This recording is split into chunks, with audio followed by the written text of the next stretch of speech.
It's Wednesday, and you all know what that means. It's time for another episode of Life in the Movies podcast. I'm one of your co hosts. My name is Ryan Cam. Thank you so much for tuning in. This week, part two of Warner Brothers is not a serious company, as Jacob and I will be reacting to the completely asinine announcement that Warner Brothers is going to be rebooting the Harry Potter series for their new streaming service just called Max. We're going to talk about that. We'll also be talking about the runtime for the Little Mermaid live action remake and reviewing Luke Cage Season 1, Episode 12. But first, I have to introduce my co host, Jacob Martin, who is fresh back from time off with family. Jacob, how are you? I'm doing pretty good. Had a good spring break, great time with the family. It's good to be back in Tennessee for another round of school. First day in this new quarter has been really good.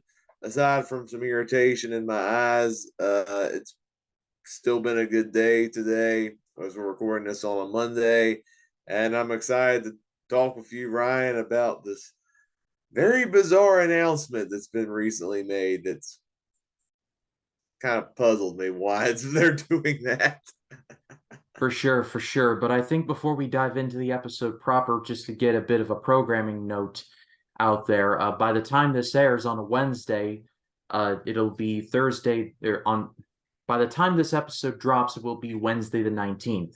The following day, Thursday the 20th, I will be on Jacob Martin's channel to do the latest episode of Discussing DreamWorks. We will be talking about the movie that Martin Scorsese said yes to, Shark Tale. Oh boy, it's that movie takes on a whole new dimension now that with recent events happening to both Will and Jada Smith. They're both in that movie, so uh, it's gonna be Jada's only in Jada was in Madagascar. Oh yeah, you're right. Oh, that's my bad. That's my bad. But Will Smith is the Jada was in Madagascar with Chris Rock, which makes it even weirder. Oh, that's why it's awkward. Oh boy, if they ever make Madagascar 4, it's gonna it I would love to be a fly on the wall, but again, that's probably never going to happen. But I will be on Jacob Martin's channel Thursday the 20th to talk about Discussing DreamWorks. It's always so much fun going down the going down the rabbit hole of DreamWorks animation, especially since this year we're getting two DreamWorks animated movies. We're getting the new Trolls movie, and we're getting Ruby, the Teenage Kraken movie. I can't think of the full title. Jacob, I'm I think it's sure Ruby Gilman. Ruby Gillman, Teenage Kraken. Yes, that's right. So DreamWorks are going to be busy boys this year. Yeah, that's gonna be some exciting stuff. I've had so much comments on when I asked for comments on like social media already for Shark Tale. I've already gotten like probably the most assortment of comments for one movie than any movie we've talked about on Discussing DreamWorks so far. So many people had a lot to say on Shark Tale. The funniest one was actually on YouTube. Somebody said this movie slaps. Alrighty then.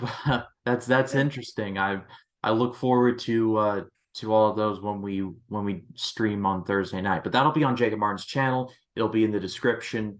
Go ahead and give him a subscribe there. But Jacob, let's get into some things we've watched lately. I know you were on vacation, but did you check out anything new or old? I didn't watch as many movies while I was on vacation. I kind of enjoyed the family time, but I did go out of my way to see the Super Mario Brothers movie. And I'm gonna say this, I'm gonna say this front and center because some people didn't care for this movie. I really enjoyed the Super Mario Brothers movie. I think some of that might be due to a little bit of nostalgia. I grew up with the Mario games. I played a lot of the Mario games, particularly Mario Kart. But watching the movie, I thought the film did a really amazing job at capturing the look and the feel of the Mario games, both visually and also how the movie handled its characters. I know some complain the film didn't have like a deep, complex story, but I didn't go to Mario looking for a deep, complex story. I just wanted a fun, entertaining movie about two plumbers who go on this adventure in a mushroom kingdom where there's like the evil Bowser and there's Princess Peach and they hop on the mushrooms and they race in the Mario Karts. I mean, you don't go to this movie expecting 2001 A Space Odyssey or something deep like that. It's the Mario movie, for crying out loud. And I had a great time with it. Even stuff I was skeptical about, like Chris Pratt as Mario. I thought he did a good job. I didn't even hear Chris Pratt half the time. The accent was fine.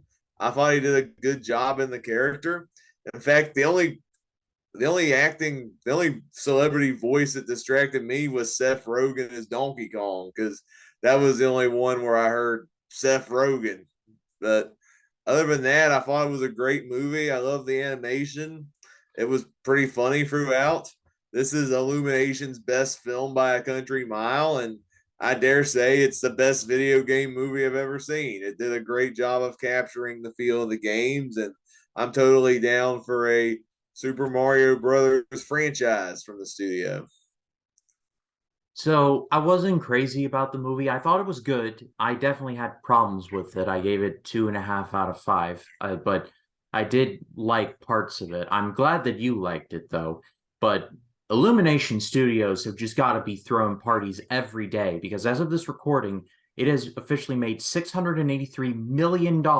That's million with an M worldwide. So if we've learned anything about Illumination is never doubt them because we can talk about their quality all the live long day.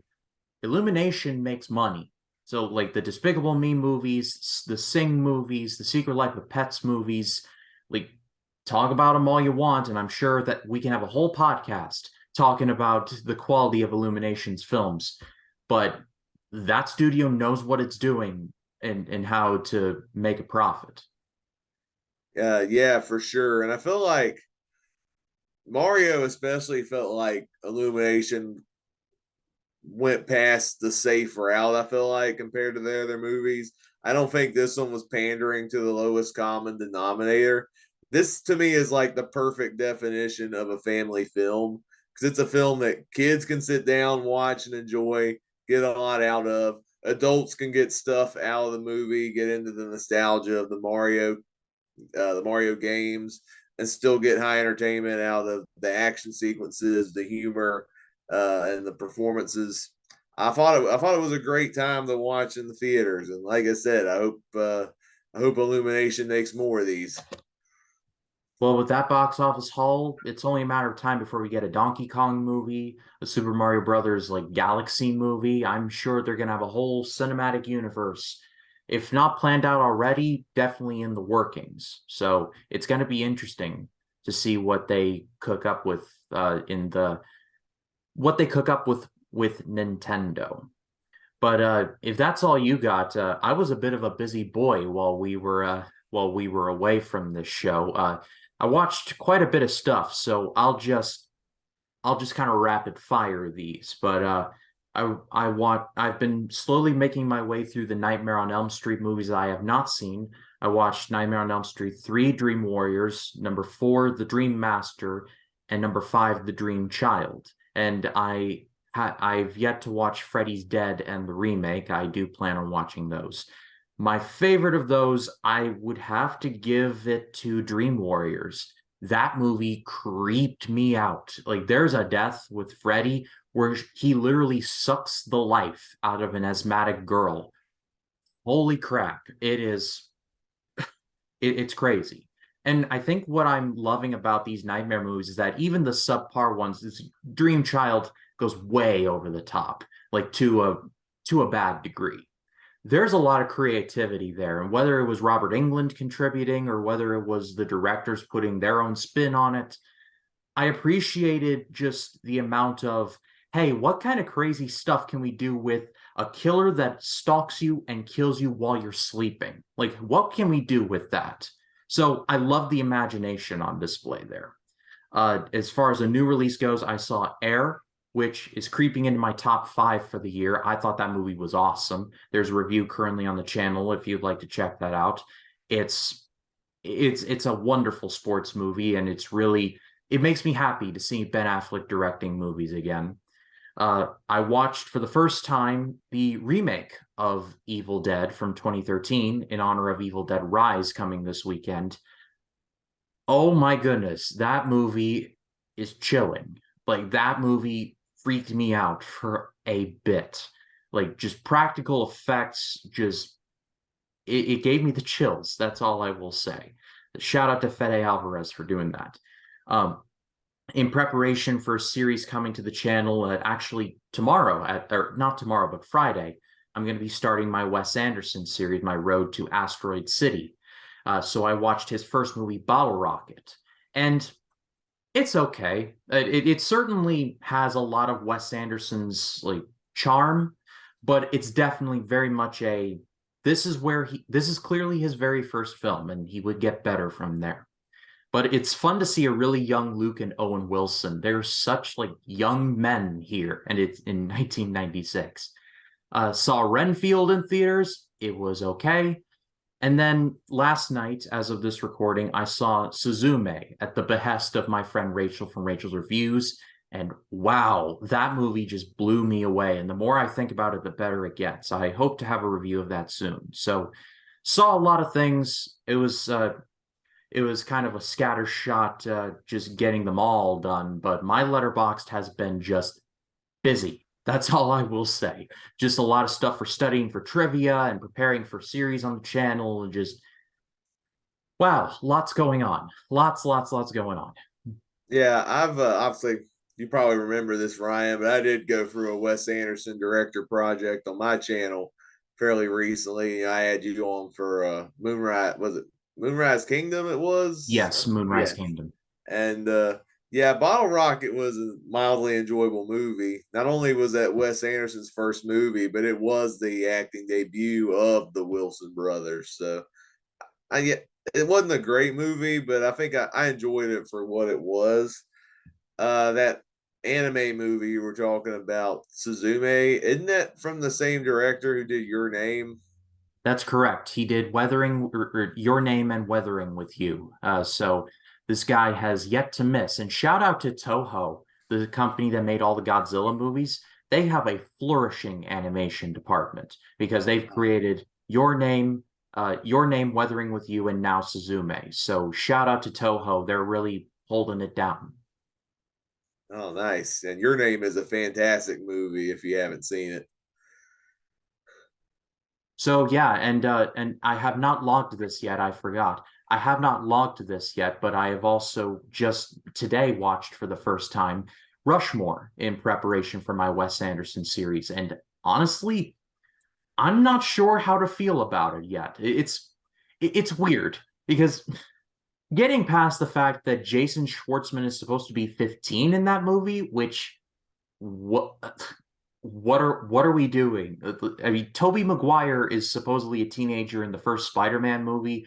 I guess Jason Schwartzman is supposed to be 15, but anyway, it's very well acted. It's definitely in the style of Wes Anderson. He's definitely pouring more into what we would know for his cinematography and his stylings of music. It's got some good needle drops in there too. Bill Murray is awesome in this, but I have to marinate on this a bit more. I'm not sure if I love it or if I just think it's okay. I have a feeling if I think about it a little more, I'll have more of a solid opinion on it. All right. Well, yeah, give it a little bit of time. I guess think on it. I really enjoy Rushmore. It's probably my top three or four from the director. I do highly enjoy that one, but I know some of Wes Anderson's movies can be hit and miss. Yeah, the only ones I've seen are his most recent stuff: French Dispatch, Fantastic Mr. Fox, Isle of Dogs, Moonrise Kingdom.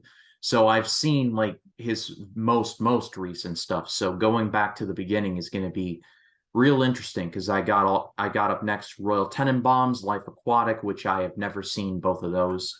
So it's going to be interesting. Yeah, I hope you enjoy those movies.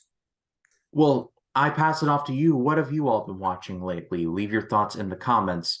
We'd love to read what you have to say. All right, Jacob, let's get into Luke Cage coverage. And well, we are approaching the end of the season. This is the penultimate episode. And Wow, it's like I feel like it's kind of sad because I've been really enjoying this show and like we're literally at the end. So I hope they stick the landing on this one. That's my only hope. This episode is called Soliloquy of Chaos. Misty digs deeper for the truth as the neighborhood's power players throw the city into confusion. So basically, Mariah Dillard has come to the conclusion that Diamondback was a snake, like pretty much just that. Diamondback's got his suit, and pretty much this next episode is looking like it's going to be the big battle between Luke Cage and Diamondback in the suit. That's what we've prepared for. But there's a lot of moving parts in this episode. You got Shades, you got Mariah Dillard, like I mentioned, you got Misty trying to finally put a button on this whole thing. So just a lot of stuff going on. But what did you think of the episode overall?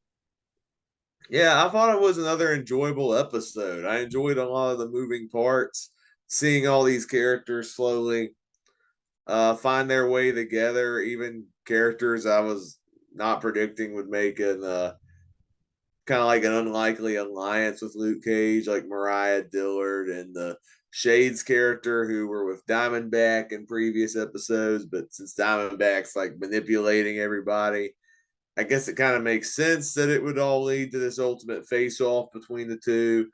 This is probably the episode where I was frustrated with the cliffhanger the most because just as the two were about to throw a punch, the episode ends. And I'm like, come on, I was ready to see the face off. But we'll have to wait till next week to talk about that. I'm hoping it does pay off because I feel like the last two Netflix seasons we talked about, in my opinion, did not have the best payoffs with Jessica Jones season one and Daredevil season two. So hopefully, Luke Cage season one is on the right track. This has been such an underrated show because as far as like Marvel Netflix goes, people hype up Daredevil, but I feel like the other shows have been kind of left in the dust. I feel like, especially now with Marvel Studios doing their own shows on Disney Plus, which and the Netflix shows are kind of like Pocket Universe. It seems like now, but this show's been really good. I've highly enjoyed Luke Cage. I've enjoyed Mike Coulter's performance as the title character.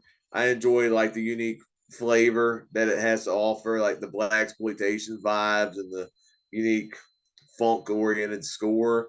And it's been such an entertaining ride. And even I guess the one aspect that I wasn't it was a little bit distracting was they had that whole bit where you had like the rapper that's on the radio show and he's kind of like plugging in his music or whatever and he did like a Luke Cage flavored song or whatever.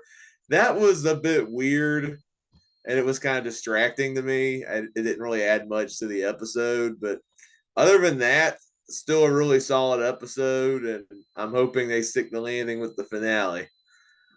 Yeah, I agree with you. That whole part with Sway's universe and Method Man, that's the name of the rapper, Method Man. That I feel it's a little bizarre. That's my point. It's like between that and between Trish talk and the on the Jessica Jones side of things, like what is up with the Marvel Netflix shows and like just terrestrial radio shows? Like surely podcasts were a thing back in 2016. Like this would never happen today, but it's a small quibble. Yeah, that was a weird moment for sure, but it was still a good episode all the same. It was I was kind of shocked that Claire wasn't in the episode, Rosario Dawson's character, because she's been a pivotal part in teaming up with Luke Cage, but she just kind of disappeared in this episode. Misty did say that she was in the wind, so it looks like her Uh, job is done for this season. I feel like her only connection there was just to make sure everything with Daredevil and Jessica Jones all tied together. I mean, she was helpful, don't get me wrong, but I feel like if you deleted her out of the show, like it would have made no difference. Yeah, I guess that's true. Because even when she was first in here, I'm like, what's she providing in this show again? But then she does team up with Luke Cage, and I mean, I enjoyed her character for what she was, but she's probably the most inconsequential character on the show. Besides, I always felt like she had better chemistry with Daredevil anyway. Yeah, that's for sure. But like you said, I am so looking forward to this finale. It's frustrating that they like cut to the credits of like down down down down down down. And it's like they were literally about to clash. I'm like, oh, no, it's so frustrating. But it's going to be interesting to see how that fight plays out. But what did you all think of Luke Cage season one, episode 12? Leave your thoughts in the comments. Love to read what you have to say.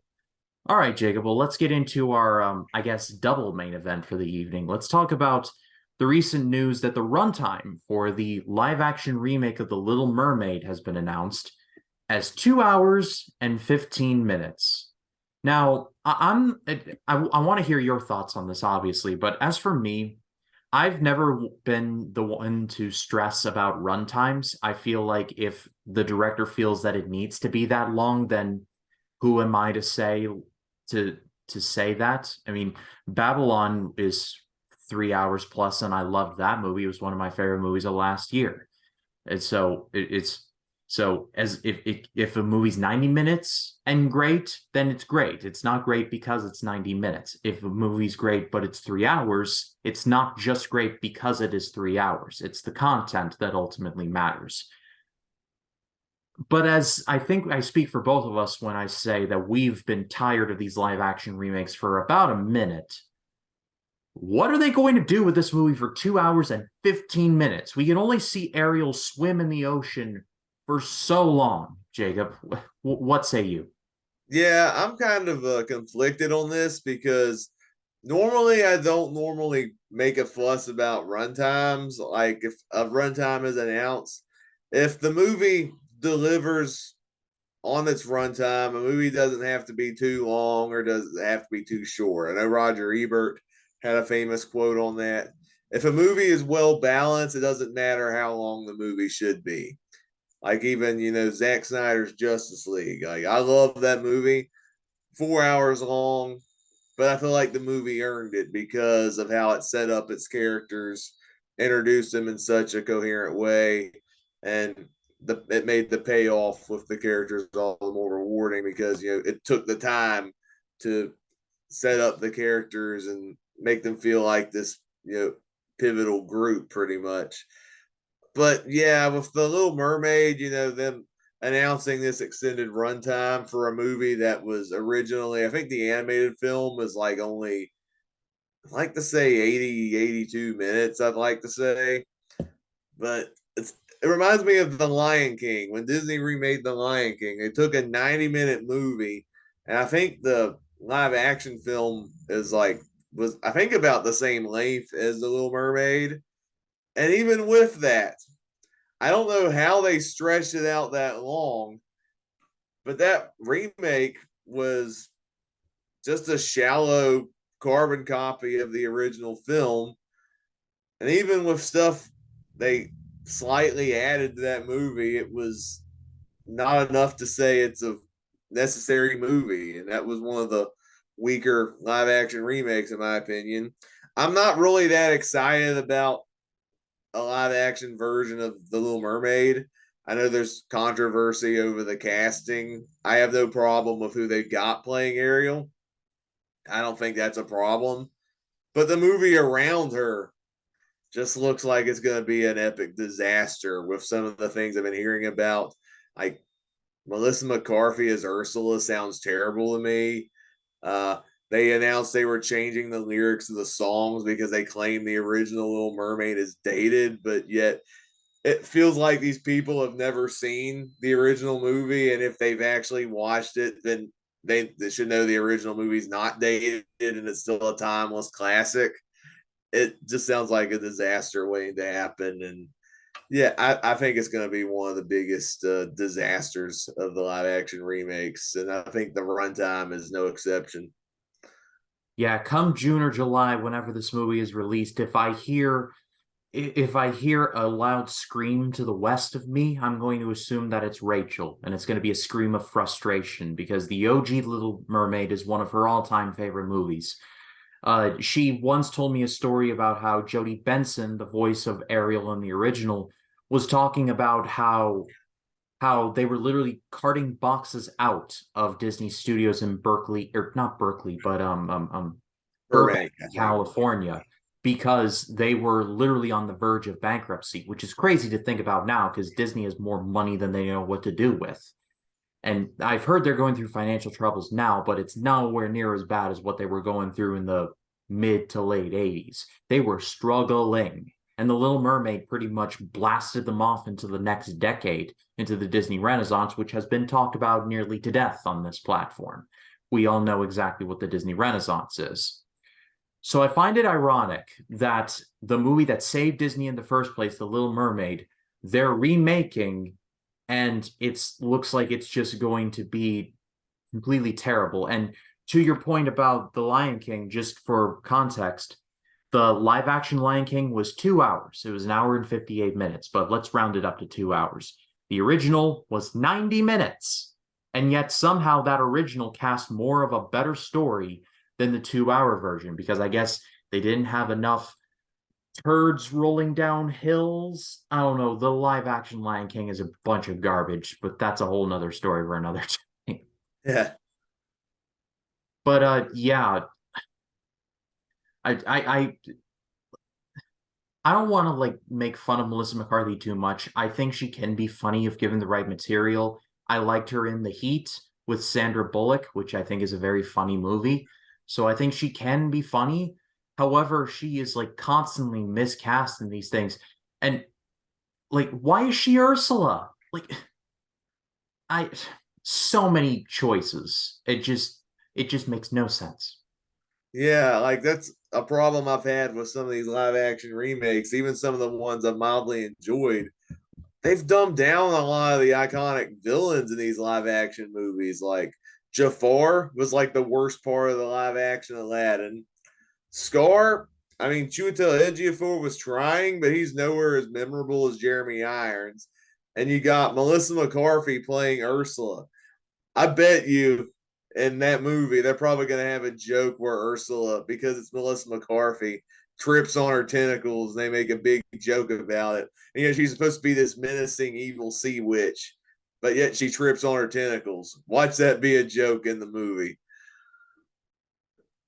Yeah, unfortunately, that's probably going to be that. And I imagine since she's an octopus, if there's going to be a joke involving like squid ink or something.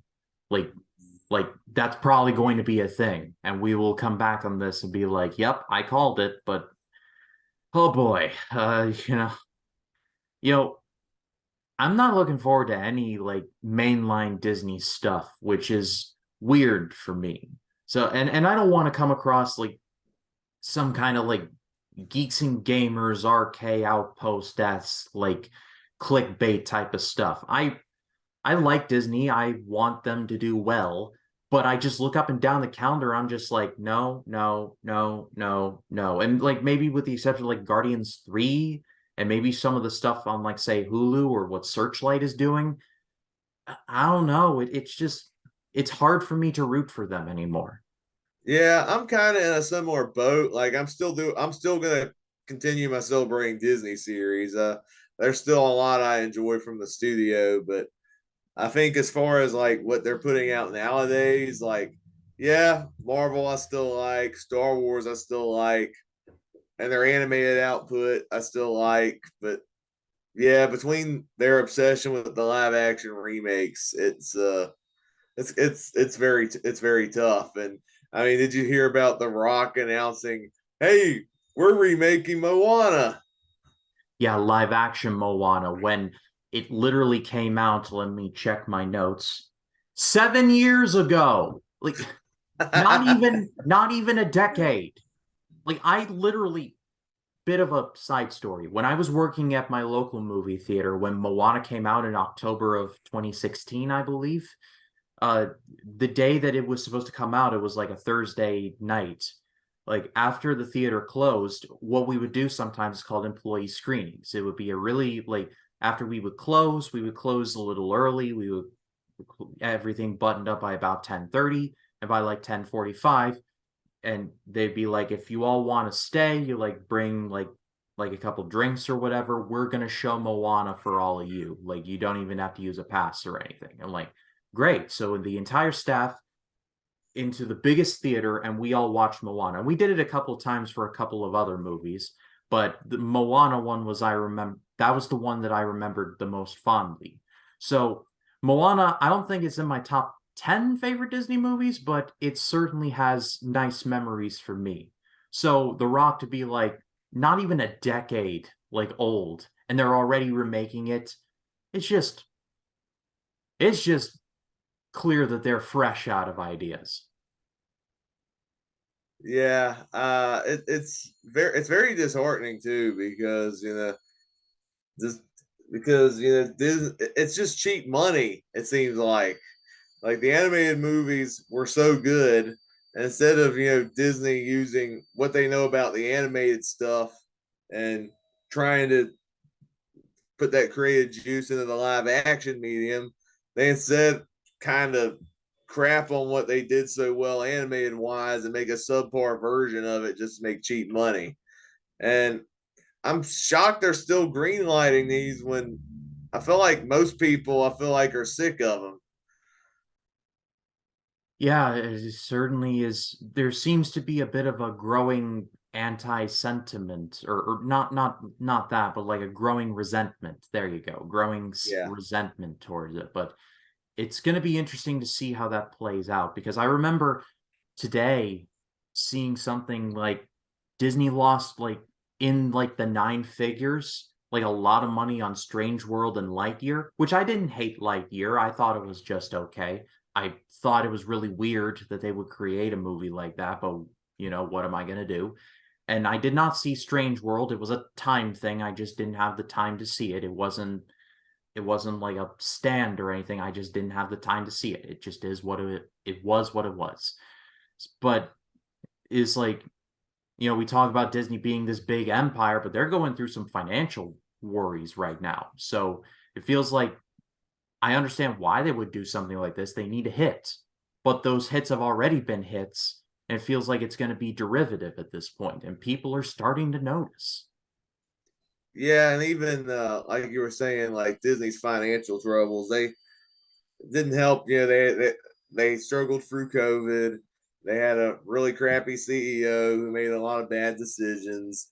Didn't really market some of their movies well, and they've suffered as a result. And the other Bob Iger's back in charge, trying to clean up the other guy's mess and trying to resort back to, I guess, quantity over quality. Oh, wait a minute. Quality over quantity was what I meant to say. There you Corrected go. There myself you there. But even some of these decisions, I'm like, really? We're doing Toy Story 5? Why? That doesn't make sense. Remaking Moana? Like, really? Next thing you know, and they're going to do this, they're going to remake Snow White. I expect that They announcement. they are remaking Snow White. It's coming out next year. Oh yeah, that's right. I forgot about that. Gal Gadot's the Evil Queen, and Rachel Ziegler from West Side Story is Snow White. And just what I've read about that movie, like it already sounds terrible, and they're taking a massive dump on the animated movie, like disrespecting it. Like even the actress was like, "Oh, we're modernizing elements to improve a dated cartoon," and you're talking about the first animated movie, that, if it was not a success, we wouldn't have not only what the Disney Studios is today, but what the animation landscape is wouldn't be the same without that movie. And you're dumping on it like it's offensive. It's still a timeless classic. Like, what's that woman talking about? Yeah, it's just so many like bad decisions. But what do you all think of the Little Mermaid runtime news? Leave your thoughts in the comments. Love to read what you have to say. And for the second of the co-main events, part two of Warner Brothers is not a serious company, Harry Potter's getting a reboot for reasons. Oh man, Jacob, I'm going to turn it over to you because when I talked to you about this in the DM, you said you had a lot to say about it. So by all means, you take it over because I don't, I don't, I don't know what to say. So why don't you start and I'll just bounce off of you. Yeah, I mean, kind of like with the Disney remakes, I'm like, this is just cheap money. Like, it's like you already had 8 good movies that probably one of the most defining film franchises of our generation. And yep, to me, it would make more sense just to, I guess, cherish the movies we already got to, I guess, our future kids, or what they should have been doing. I know they had the Fantastic Beast movies, which I know were not as well received. I know the last film wasn't really that financially successful and it underperformed, but at least it was a new spin on the franchise, like new stories being told. And I would have preferred to have seen that series continue instead of what Warner Brothers just announced this past week. I was dumbfounded when I heard that they announced they're remaking Harry Potter into a TV series. All 7 books, each season adapting each of the 7 books. It's baffling because we already got 8 movies which did that successfully. And my other thing is, who are you going to cast to play these characters that were already casted so well in the previous movies? Like, I know there's talented child actors out there, but to me, Daniel Radcliffe is Harry Potter, Emma Watson is Hermione Granger, and Rupert Grint is Ron Weasley. So nobody is going to take these new actors seriously because the other actors played the character so well. It's just this stigma that's going to be placed in so many heads. It's going to be this unfair advantage, and I think these other actors are going to be. Can you imagine the humiliation these actors are going to receive because they have to play a new version of a character played so well by the original actors? And yeah, I think it's just going to be rough for, and hopefully, I hope whoever kids they cast don't get this treatment, it's, but knowing how the internet is, things could get ugly when this toxic fandom. Now, they did say, J.K. Rowling, the author of the books, is executive producer. I know some people are picky on her and like her views and stuff. I can separate her views from the art. I have no problem with her giving her blessing on this series or producing it or whatever, but that's still not enough for me to say I'm endorsing the show. Like, as much as I love the books, as much as I love the movies, this is a terrible, stupid idea. Like, why would I go support a subpar version of a series that I already love? And stretching it out to like a 7 season series, I guess is what they're doing based on the books. I guess for those who did not like that they cut out their favorite things from the books and they're going to put in the show, maybe you might like it, but I don't really I don't really care too much about what they adapt from book to screen as long as the movies still do a good job. And to me, the movies did a great job. So this is like one of the most mind baffling, stupid decisions I've ever seen in my life. I want to just say that I work at my local library. I know I say that a lot on this channel, but I work in my local library. Harry Potter related anything, we have it in the library, but it is checked out very often. On Hoopla, the app that is attached to the library and many other libraries, you can check out like ebooks, audiobooks, stuff like that. The ebooks of Harry Potter, they're on a wait list, like a big wait list, and so are the audiobooks. And that means if you're in a virtual wait list, you have to wait in a virtual line. And if you get an email saying, "Hey, it's yours," you either claim it or you lose it. And so the point I'm trying to get at is this. The Harry Potter books and the audiobooks are still immensely popular. So there's a risk going in of, if this being subpar, like tanking any credibility that the brand may still have. And I feel like the movie should have just stopped after the seventh one, the Fantastic Beasts ones. The first one had a nice little bit of novelty. It was fine. But then they got into a whole Albus thing and the Johnny Depp thing, and just dragging poor old Mads Mikkelsen into this. What did he do to deserve the crimes, the secrets of Dumbledore? I will never know. But I feel like it's just a cash grab at this point. And yeah, J.K. Rowling, that whole thing, I don't want to comment on, just because I don't really have anything unique to say in that regard. It just it's just sad. It's kind of sad because, like you said, whoever they cast in these roles will automatically be compared to Daniel Radcliffe, Rupert Grint, and Emma Watson, among other people. And nerds, if not anything, they hold grudges. So I am not looking forward to whatever all that goes down. It's just a bad idea all around. Yeah. And like I shared on Twitter, I currently don't have HBO Max, or soon to be Max, anymore.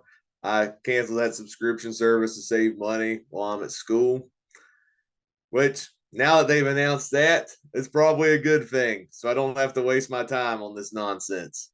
That's it, and that's all. Yeah, I guess you're right. And I guess I think you were saying something about like showing our children's children the Harry Potter stuff. The Harry Yeah. Potter stuff is all still popular right now. Just it feels like, I believe we may have touched on it at some point, but we were talking about David Zaslav and his whole thing. We need to focus on stuff that already works. And so it is like the whole decision moving from HBO Max to just Max, the most generic name for a streaming service of all time. And so it just feels like, is like, we need to make money, we don't know what to do. We need to make money, we don't know what to do. That's what it screams to me. Yeah, the whole yeah, Warner Brothers, and we talk about Disney in a weird spot, but Warner Brothers has definitely been in a weird spot since their little merge with Discovery. The only thing I'm open to with Warner Bros. At the moment is to see what James Gunn's going to do with DC. But other than that, like, I have not been a fan of any of the studio's decisions. And I think this Harry Potter one is just the biggest icing on the cake on that.